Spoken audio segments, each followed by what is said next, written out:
आप सभी को मेरा नमस्कार। आज की इस ऑनलाइन क्लास में आप सभी का हार्दिक स्वागत है। तो पिछला वीडियो में हमने बहुपद के बारे में पढ़ा था कि बहुपद होता क्या है। ठीक है, तो आज हम पढ़ेंगे बहुपद को पहचानना सीखेंगे। ठीक है, अच्छे से इसको क्लियर कर लेते हैं कि कौन सा बहुपद है और कौन सा नहीं है।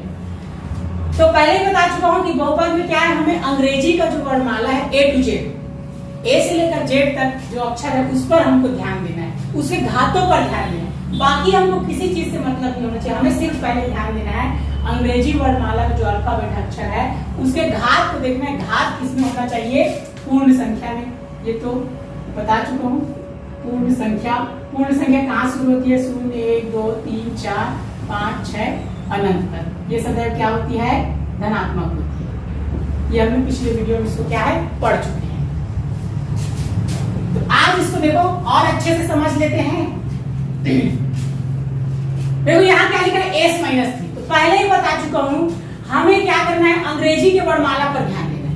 हमें अब इस 3 से अभी कोई मतलब नहीं, हमें मतलब होना चाहिए इस अंग्रेजी के वर्णमाला से। ठीक है, अब इसे घात को देखना है, इसके आगे पीछे संख्या रहे उससे हमको कोई मतलब नहीं। अगर ये 2s लिखा तो 2 से हमको मतलब नहीं, सिर्फ घात से मतलब होना चाहिए। तो s में कुछ नहीं, ऊपर में घात क्या रहता है? 1। ठीक है, तो 1 को देखो पूर्ण संख्या है कि नहीं है? पूर्ण संख्या है, इसलिए क्या हो गया? बहुपद है। एक एक चीज को आपको क्लियर करना है। वीडियो की यदि आप ध्यान से देखेंगे ना, बिल्कुल बता रहा हूं, बहुपद आप कभी जीवन में भूलेंगे ही नहीं। उसके बाद आगे देखते हैं, दूसरा है 5y की घात -3, 5y की घात -3। अब हमें इस 5 पे ध्यान नहीं देना है, हमें ध्यान किस पे देना है? y पे। अंग्रेजी का अक्षर है y की घात -3। अब बताओ -3 इस पूर्ण संख्या में है क्या?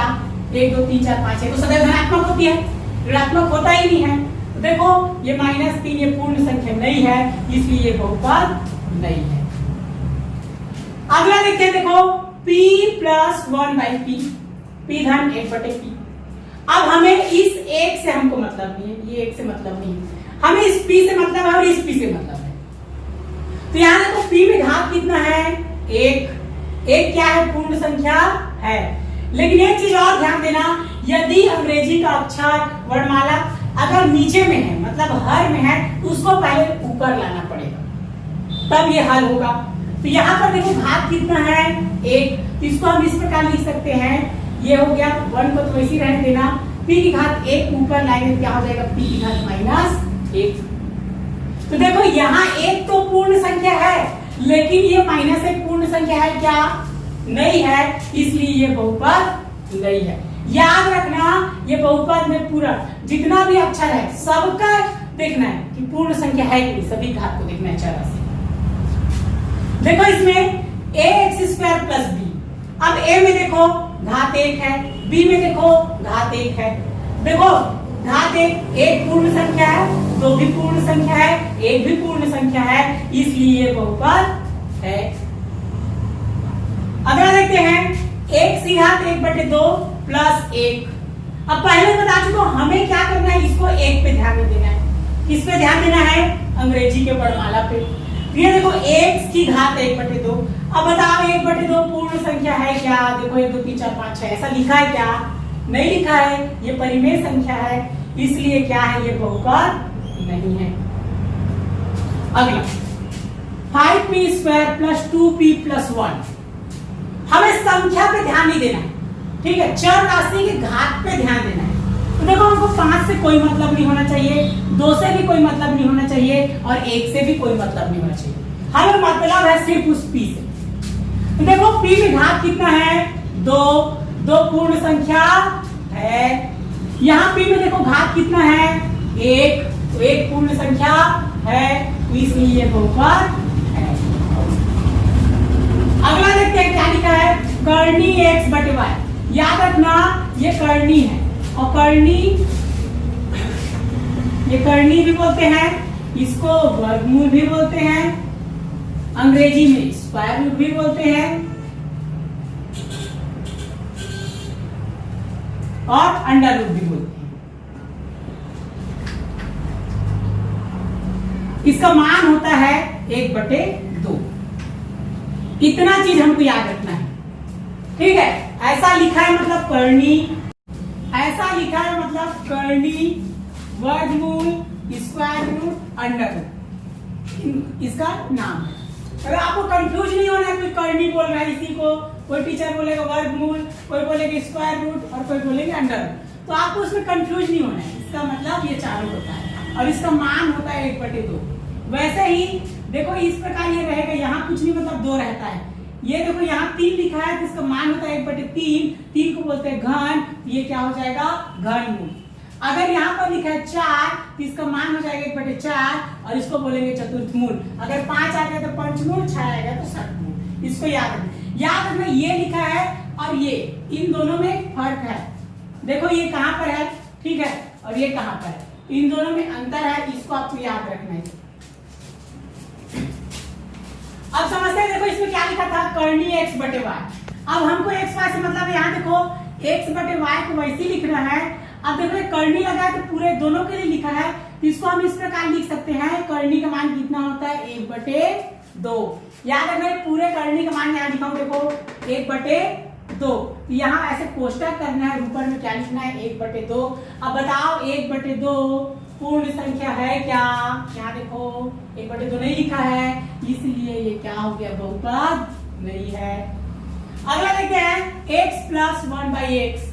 हमें अंग्रेजी वर्णमाला के अक्षर पे ही ध्यान देना है, कुछ ध्यान नहीं। देखो x, यहाँ x से हमको कोई मतलब नहीं है। यहाँ x की घात कितना हो गया 1, यहाँ भी x की घात कितना हो गया 1। पहले ही बता चुका हूं, यदि ABCDXYZ नीचे में है तो उसको ऊपर लेके आना है। तो यह हो जाएगा x की घात 1 + 1 गुणा हो गया। अब इसको ऊपर लेके आएंगे घातांक के नियम से, प्लस उल्टा क्या हो जाएगा माइनस। अब देखो यहाँ पर एक पूर्ण संख्या है, माइनस एक पूर्ण संख्या है क्या? नहीं है, इसलिए ये बहुपद नहीं है। अगला 1/2 t धन a/2। यहाँ पर देखना 1/2 संख्यात्मक मान है तो हमें इससे कोई मतलब नहीं होना चाहिए, ठीक है। यहाँ पर ये 2 संख्यात्मक मान है, इससे भी हमको कोई मतलब नहीं होना चाहिए। और याद रखना इसके लिए ऐसा नहीं करना है कि x को तो ऊपर लेके गया तो 2 को भी ऊपर ले आते हैं। संख्यात्मक मान रहेगा तो उसको ऊपर लेके नहीं जाना है, वो जैसा उसको रहने दो, ठीक है। अब देखो t, तो t की घात में कितना है 1, a की घात में कितना है 1। अब बताओ एक पूर्ण संख्या है कि नहीं है, इसलिए बहुपद है। अगला देखते हैं p की घात 3 - 2p प्लस ये लिखा है घनमूल p। तो यहां देखते हैं ये 2 से हमको मतलब नहीं होना चाहिए। p की घात 3 माइनस, देखो यहाँ ये 2p है, p में घात कितना हो गया 1। यहाँ पर देखना, इसको पहले ही बता चुका हूँ, p को लिखना इस प्रकार और यहाँ पर बताया था, ध्यान से देखो इसका मान कितना होता है 1/3, तो p में घात लगा देना 1/3। देखो यहाँ पर ये 3 क्या है, पूर्ण संख्या है, 1 क्या है, पूर्ण संख्या है, लेकिन 1/3 पूर्ण संख्या है क्या? नहीं है, इसलिए ये बहुपद नहीं है। तो उम्मीद है आपको बहुपद आसानी से समझ में आ गया होगा। आप वीडियो को बहुत ध्यान पूर्वक देखिए और समझे, आपको बहुपद कभी नहीं भूलेंगे। अगला समझते हैं बहुपद की घात होता क्या है। अब समझते हैं बहुपद की घात। तो देखते हैं बहुपद में घात क्या होता है। जैसे कि हम एक लेते हैं, जैसे इधर ही लेते हैं बहुपद की घात, जैसे समझना है तो बहुपद की घात देखना है तो इसमें भी अंग्रेजी के अक्षरों को ही देखना है, घात भी देखना है। तो जैसे इसमें देखना 3 से मतलब नहीं होना चाहिए s में घात कितना है 1, तो इसका घात कितना हो जाएगा 1, ठीक है। अब ये तो बहुपद है ही नहीं, इससे हमको मतलब नहीं, ये भी बहुपद नहीं है तो मतलब नहीं है, जो बहुपद है उसी का घात निकलेगा। तो यहां से देखते हैं, जैसे और देख लेते हैं, जैसे यहाँ कितना था, यहाँ देखो p में घात कितना है 2, यहाँ p में घात कितना है 1। तो यहाँ पर ध्यान देना है, अगर वो डबल है इस प्रकार दिया है तो अधिकतम घात को लेना है। अगर 2 ठो p है तो घात को देखना है, अधिकतम घात किसमें देखे, इसमें 1 है, इसमें 2 है, तो ज्यादा वाले घात को लेना है। तो इसका घात कितना हो जाएगा 2। इसको जोड़ना नहीं है, 2 और 1 3, ऐसे नहीं जोड़ना है। इसको समझते हैं। आप देखो, आप बोलोगे आप लोग, इससे पहले एक और समझाना चाहूंगा। जैसे कि अब मान लो लिखा है 10, अब मैं पूछ रहा हूं ये बहुपद है क्या? अब आपको बताना है 10 बहुपद है क्या? तो सब बच्चे क्या बोलते हैं, अधिकतम बच्चे 10 बहुपद नहीं है, क्योंकि मैं क्या बताया हूं, हमें अंग्रेजी वर्णमाला के अक्षरों को ध्यान देना है। इसमें अंग्रेजी वर्णमाला का अक्षर तो है ही नहीं, तो ये बहुपद कैसे हुआ? तो यहाँ देखो बताता हूं। जैसे कि हमको पता है ये हम क्या है, चर राशि या चर राशि, किसी चीज में घात 0 लगाते हैं उसका मान कितना हो जाता है 1, मतलब 1 की घात 0 का मान 1 होता है। तो 10 गुणा 1, 10 एकम कितना हो गया 10। तो ये देखो, ये फर्क नहीं पड़ा। ये देखो x की घात 0 मतलब x आ गया ना, और ये शून्य पूर्ण संख्या है, इसलिए 10 भी क्या है, बहुपद है। अगर हम 100 लिखेंगे तो भी बहुपद है, 1 लिखेंगे तो भी बहुपद है। उसमें कुछ भी x की घात 0 ही नहीं, a की घात 0 भी लिख सकते हो, b की घात 0 भी लिख सकते हो, ये सब क्या है, बहुपद है। अब यहाँ समझते हैं बहुपद की घात देखना है। घात देखने के लिए मैंने बताया है कि अंग्रेजी वर्णमाला के अक्षर को देखना है। अब इसमें तो है ही नहीं, तो अभी बताया इसको हम कैसे लिख सकते हैं, 8 x की घात 0, तो भी उसके मान में परिवर्तन नहीं होगा, इसका मान 1 होता है। तो देखो इसका घात कितना हो गया, 8 से मतलब नहीं है, हम इसको देखना है।